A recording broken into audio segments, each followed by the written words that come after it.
DOP का old pension scheme को लेकर अहम आदेश। सेवा के दौरान मृत्यु होने या सेवा से मुक्त होने पर विकल्प दिया। आपको बता दें कि एनपीएस के तहत ओपीएस का लाभ लेने का विकल्प मिलेगा। आईएएस आलोक के निधन के बाद इस बारे में आदेश जारी। अगर राजस्थान कैडर के ऑल इंडिया सेवा अधिकारी की सेवा के दौरान मृत्यु हो या फिर निःशक्तता आधार पर यदि अधिकारी हो सेवा से मुक्त, तो उसे ओल्ड पेंशन स्कीम का विकल्प चुनने का मौका मिलेगा। कार्मिक संयुक्त सचिव कनिष्क कटारिया ने यह आदेश जारी किया है। 9 मई को डीओपीटी ने सभी मुख्य सचिवों को भेजी थी आदेश की पत्रावली।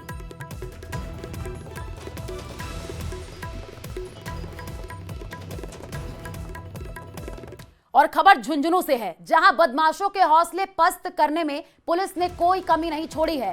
आज एक बार फिर मुकुंदगढ़ थाना पुलिस ने इलाके के कुख्यात हिस्ट्री शीटर राकेश उर्फ रंगसरिया को जुलूस निकाला है।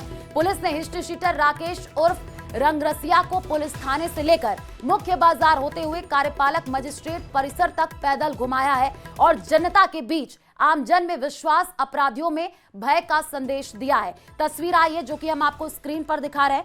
आपको यह भी बता दें कि हिस्ट्री शीटर ने हाल ही में नगर पालिका के पास कैंपर गाड़ी से दहशत फैलाई थी। आरोप है कि वो 2 गाड़ियों में सवार होकर अपने साथियों के साथ एक जमीन पर कब्जा करने के लिए पहुंचा था।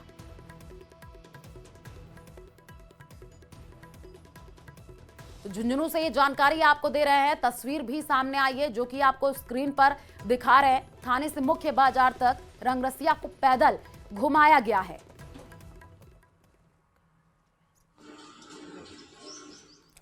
नकली बीज खाद सियासत चढ़ी परवान। जी हां, एक और नकली खाद को लेकर प्रदेश भर में एक्शन जारी है। वहीं अब इस मामले को लेकर सियासत भी परवान चढ़ने लगी है। कांग्रेस प्रदेशाध्यक्ष गोविंद सिंह डोटासरा ने कृषि मंत्री किरोड़ी लाल मीणा की ओर से नकली खाद बीज के खिलाफ चल रही कार्रवाई पर सवाल उठाए हैं। झुंझुनू नवलगढ़ में एक निजी कार्यक्रम के दौरान मीडिया से बातचीत में डोटासरा ने कहा कि कृषि मंत्री की कार्रवाई से किसानों में भय फैलाया जा रहा है। इससे किसानों में सस्पेंस पैदा हो रहा है और वे भ्रमित हो रहे हैं। डोटासरा ने कहा कि सरकार और मंत्री का इकबाल ऐसा होना चाहिए कि प्रदेश में कोई व्यापारी नकली खाद बीज बेचने की हिम्मत ही ना करे।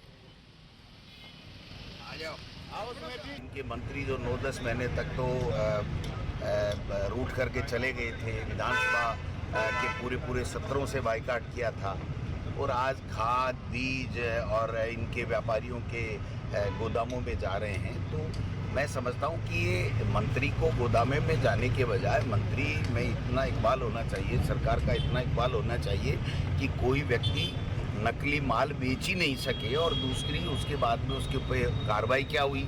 आगे आने वाले समय बरसात हो रही है, तो क्या ये सरकार सुनिश्चित करे कि किसानों को खाद पर्याप्त मात्रा में मिलेगी, बीज उच्च गुणवत्ता का मिलेगा। ये सुनिश्चित करने का तो काम नहीं कर रहे हैं और एक भय फैला रहे हैं कि साहब इस तरीके से मंत्री जो है वो आकस्मिक वो करके और नकली जो खाद और बीज का उजागर कर रहे हैं, एक गिरोह का उजागर कर रहे हैं।